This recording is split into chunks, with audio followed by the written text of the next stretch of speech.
ਅੱਜ ਸਾਵਣ ਮਹੀਨੇ ਦਾ ਜਿਹੜਾ ਦੂਜਾ ਸੋਮਵਾਰ ਹੈ ਔਰ ਅਸੀਂ ਤੁਹਾਨੂੰ ਲੈ ਕੇ ਆਏ ਹਾਂ ਮੁਕਤੇਸ਼ਵਰ ਧਾਮ, ਜੋ ਕਿ ਮੁਕਤੀ ਧਾਮ ਦੇ ਨਾਂ ਤੋਂ ਵੀ ਜਾਣਿਆ ਜਾਂਦਾ ਔਰ ਛੋਟੇ ਹਰਿਦੁਆਰ ਦੇ ਨਾਂ ਦੇ ਨਾਲ ਵੀ ਜਾਣਿਆ ਜਾਂਦਾ ਹੈ।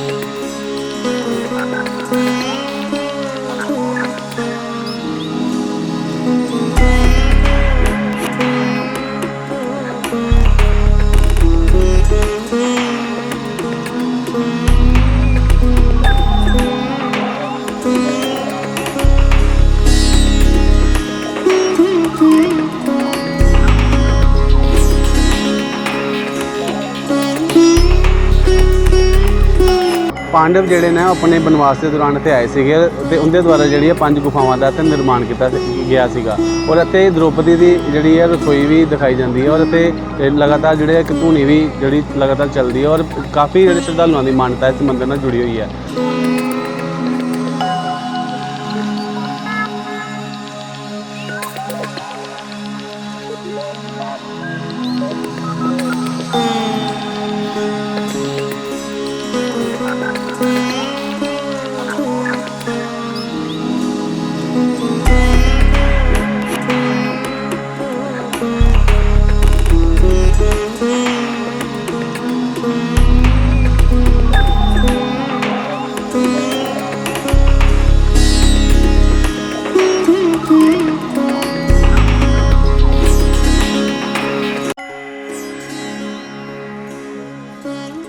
ਅੱਜ ਸਾਵਣ ਮਹੀਨੇ ਦਾ ਜਿਹੜਾ ਦੂਜਾ ਸੋਮਵਾਰ ਹੈ ਔਰ ਅਸੀਂ ਤੁਹਾਨੂੰ ਲੈ ਕੇ ਆਏ ਹਾਂ ਮੁਕਤੇਸ਼ਵਰ ਧਾਮ, ਜੋ ਕਿ ਮੁਕਤੀ ਧਾਮ ਦੇ ਨਾਂ ਤੋਂ ਵੀ ਜਾਣਿਆ ਜਾਂਦਾ ਔਰ ਛੋਟੇ ਹਰਿਦੁਆਰ ਦੇ ਨਾਂ ਦੇ ਨਾਲ ਵੀ ਜਾਣਿਆ ਜਾਂਦਾ ਹੈ। ਤੁਹਾਨੂੰ ਦੱਸ ਦਈਏ ਕਿ ਇਹ ਮੰਦਿਰ ਜਿਹੜਾ ਪ੍ਰਾਚੀਨ ਮੰਦਿਰ ਹੈ ਔਰ 5500 ਸਾਲ ਪੁਰਾਣਾ ਮੰਦਿਰ ਜਿਹੜਾ ਇਹ ਦੱਸਿਆ ਜਾਂਦਾ ਕਿ ਪਾਂਡਵ ਜਿਹੜੇ ਨੇ ਆਪਣੇ ਬਨਵਾਸ ਦੇ ਦੌਰਾਨ ਇੱਥੇ ਆਏ ਸੀਗੇ ਤੇ ਉਹਦੇ ਦੁਆਰਾ ਜਿਹੜੀਆਂ 5 ਗੁਫਾਵਾਂ ਦਾ ਇੱਥੇ ਨਿਰਮਾਣ ਕੀਤਾ ਗਿਆ ਸੀਗਾ ਔਰ ਇੱਥੇ ਦ੍ਰੋਪਦੀ ਦੀ ਜਿਹੜੀ ਹੈ ਰਸੋਈ ਵੀ ਦਿਖਾਈ ਜਾਂਦੀ ਹੈ ਔਰ ਇੱਥੇ ਲਗਾਤਾਰ ਜਿਹੜੇ ਇੱਕ ਧੂਣੀ ਵੀ ਜਿਹੜੀ ਲਗਾਤਾਰ ਚੱਲਦੀ ਹੈ ਔਰ ਕਾਫੀ ਜਿਹੜੇ ਸ਼ਰਧਾਲੂਆਂ ਦੀ ਮਾਨਤਾ ਇਸ ਮੰਦਿਰ ਨਾਲ ਜੁੜੀ ਹੋਈ ਹੈ।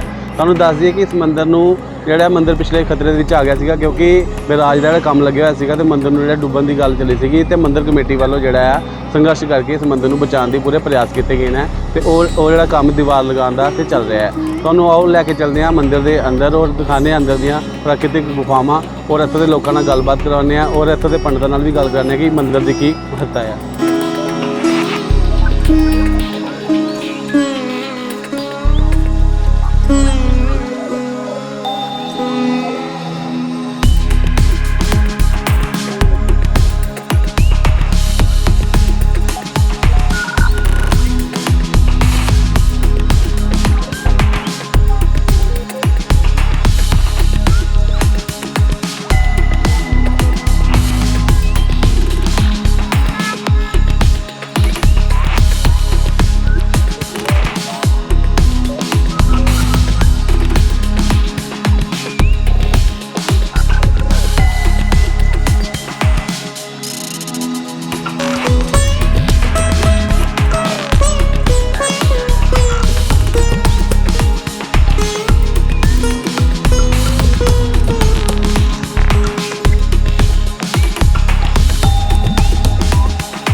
जय भोलेनाथ की, जय मुक्तेश्वर धाम की। मैं मुक्तेश्वर धाम का बाबा जी, तिवारी बाबा जी आपको बता देना चाहता हूँ कि यहाँ जो भी सुविधा है वो हमारी यहाँ के बचाव समिति उसने ही अभी तक किया है। सावन महीना का महत्व ये है, देखिए लोग सावन महीना में केवल शिव जी की ही पूजा क्यों करते हैं, और सावन महीना में शिव जी को ही सबसे ज़्यादा लोग जल चढ़ाते हैं, उनकी ही पूजा करते हैं। और सावन महीने का महत्व क्या है आपको कोई नहीं बताया होगा, मैं आपको बता दूं कि सावन महीना एक बहुत श्रेष्ठ महीना है, जो भगवान शंकर का श्रेष्ठ महीना है। जैसे भगवान शंकर 11 महीना अपने ध्यान में रहते हैं, और एक महीना यही सावन का है जिसमें अपना वो ध्यान खोलते हैं और अपने भक्तों को नज़र मार कर देखते हैं कि हमारा कौन भगत क्या मांग रहा है, किस चीज़ के लिए आराधना कर रहा है, और उसे उसी तरह वो फल देते हैं। इसलिए सावन महीने का सबसे बड़ा महत्व है। सावन महीना में अगर किसी के घर औलाद नहीं है, वो इच्छा लेकर अगर भगवान शंकर की पूजा कर रहा है, किसी की नौकरी नहीं है उसको लेकर पूजा कर रहा है, किसी का कारोबार सही नहीं है उसके लेकर कर रहा है, किसी का मकान नहीं बना है उसके लेकर कर रहा है, मतलब किसी को शैतान प्राप्ति नहीं है उसके लिए कर रहा है। ये जो श्रेष्ठ महीना है भगवान शंकर का, इसमें जो भी भगवान शंकर का आराधना करता मन और तन से, उसको हर एक फल प्राप्ति होता है। क्योंकि सावन महीना भगवान शंकर का है, 11 महीने भगवान शंकर ध्यान में रहते हैं, एक महीना यही श्रेष्ठ महीना है जिसमें अपना ध्यान खोलते हो और अपने भक्तों को देखते हैं। इसलिए सावन महीना में लोग दूर दूर से आ रहे हैं यहाँ पर, भगवान शंकर को जल अर्पित कर रहे हैं और भगवान शंकर से आशीर्वाद ले रहे हैं। आपको मालूम है कि हमारा मुक्तेश्वर धाम में सवेरे 9 बजे भंडारा शुरू हो जाता है और रात के 9 बजे तक चलता है। चाय का भी सुविधा है और थोड़ा बहुत हम अभी फलाहार का भी सुविधा कर रहे हैं। जैसे कल सोमवार है, हम फलाहार का भी सुविधा करेंगे। कोई बिना जो फलाहारी हो वो फलाहारी फल ही ग्रहण करके जाए, चाय पी के जाए।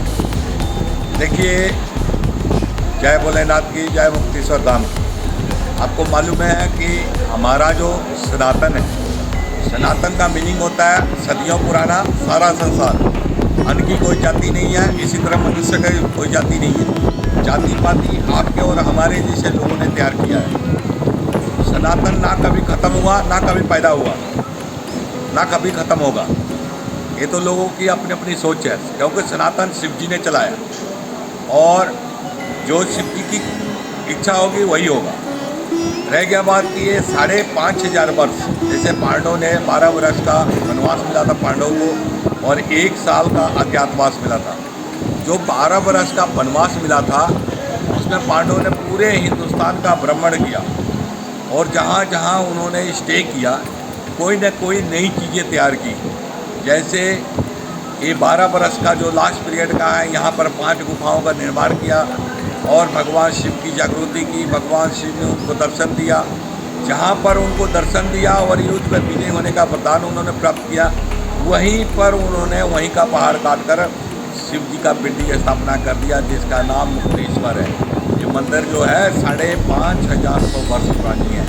ये द्वापर में वनवास के लास्ट पीरियड था, उसमें इस गुफाओं को तैयार किया और 5 गुफाओं का निर्माण किया और भगवान शिव की जागृति की। इसमें से अभी हमारे पास 3 गुफाएँ मौजूद हैं। 2 गुफाएँ 95 में जो डैम के जो वर्कर थे जिन्होंने पावर हाउस का मलबा डाला, उसके नीचे दब चुका है वो 2 गुफाएँ। अभी हमारे पास तत्काल 3 गुफाएँ हैं।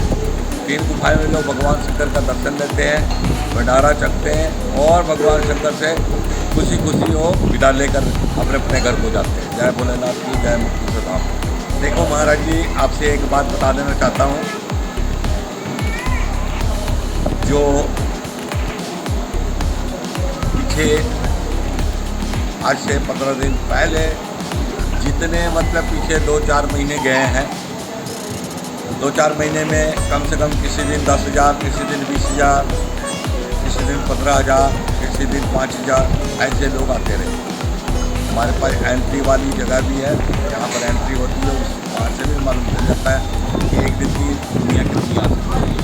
सोमवार के दिन कम से कम, आज रविवार है, आज कम से कम 5 से 10,000 लोग आ जाएंगे। और कल सोमवार है, कल में इतने के लगभग आप रख लो, इतने लोग आ जाएंगे। और दिन पर दिन दुनिया बढ़ते जा रही है। और बढ़ते जा रही है। अभी तो चलो त्यौहार चल रहा है, जैसे अमरनाथ का यात्रा चल रहा है, उधर मध्यप्रदेश का भी यात्रा चल रहा है। लोग नागरिक मेरा नाम पंडित हरिकृष्ण शास्त्री है। मैं मुक्तेश्वर धाम का पुजारी हूँ। मैं पहले तो जहाँ का इतिहास बता देता हूँ, उसके बाद सावन महीने के लिए भी बोलूँगा। आज से 5,500 साल पहले द्वापर युग में पांडवों को जब वनवास हो गया था 12 साल का, तो पूरे हिंदुस्तान का भ्रमण करते हुए 12वें वर्ष के लास्ट में जहाँ पहुँचे थे।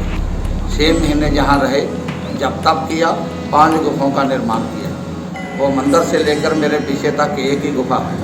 पांडवों के सबसे बड़े भाई युधिष्ठिर जी महाराज की ये गद्दी है, ये उनका अखंड धूना है। ये जो मेरे पीछे है, ये द्रौपदी माता नाम से रसोई। 2 गुफा अभी ऊपर हैं जहाँ हमारा काउंटर लगा, वो देखने को मिलेगी। और 2 गुफा जो है, ये बड़े पहाड़ के पीछे रावी नदी के बीच डूब चुकी है, समा चुकी है, खंडित हो चुकी है। ये मुक्तेश्वर धाम है। इनको मुक्ति का धाम भी कहते हैं। इनको जहाँ मिनी हरिद्वार भी कहते हैं, छोटा हरिद्वार, जहाँ अस्थियाँ जल प्रवाह भी होती हैं। पितरों का पिंडदान भी जहाँ होता है। हर मत्स्या पर, श्राद्ध पर, तीर्थ पर, वैसाखी पर, यहाँ रहने की भी सुविधा है। यहाँ हर समय लंगर है। यहाँ पर अगर बात की जाए, बस मैं अभी बताने लगा हूँ। और सबसे विशेष बात, यहाँ भगवान शंकर जी ने पांडवों को जीत प्राप्ति का आशीर्वाद दिया था। उसके बाद ये रावी नदी पार करके राजा विराट की नगरी जम्मू स्टेट में चले गए। अखनूर चिनाब नदी के ऊपर 1 साल का जो अज्ञातवास था, उन्होंने वहाँ काटा था। आप पीछे मुड़ के देख लेना, वो टीके लगा रखे हैं हमने। ये 9 देवियों के दर्शन हैं। इधर है बाबा भैरवनाथ जी महाराज। ये है माता कमला देवी, जो कि लक्ष्मी माता नाम से, दुर्गा नाम से, काली नाम से, वैष्णवी नाम से जानी जाती है। इनको थोड़ा ध्यान से देखोगे, इनके सिर के ऊपर नाग देवता जी विराजमान है। अभी जब आप बाहर निकलोगे, आम के पेड़ के पास वाली गुफा देखोगे जाकर, उस गुफा के सीधे अंदर जाना और उसकी छत को देखना। उसमें श्री जंतर बना हुआ है, लक्ष्मी माता का जंतर। उसके नीचे बैठकर पांडु ध्यान लगाते थे। यहाँ करोड़ों गुना फल की प्राप्ति मिलती है। एक विशेष बात और, जो जहाँ 3 अमावस्या लगातार स्नान करता है, उसको हरिद्वार के बराबर पुण्य का फल प्राप्त होता है। जहाँ बहुत भारी मेले भी लगते हैं। यहाँ पहला मेला होता है शिवरात्रि का 2 दिन का।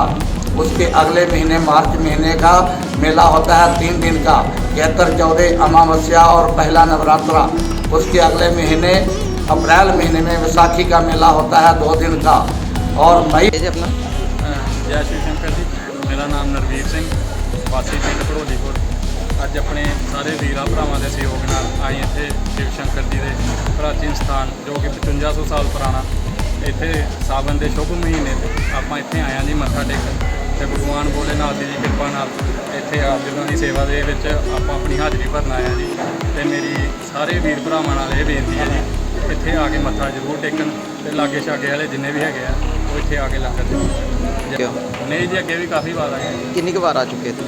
ਸਾਨੂੰ ਇੱਥੇ ਆਂਦੇ 10-12 ਸਾਲ ਹੋ ਗਏ, ਤੇ ਲੰਗਰ ਆਪਾਂ ਪਹਿਲੀ ਵਾਰ ਲਗਾਇਆ। ठीक।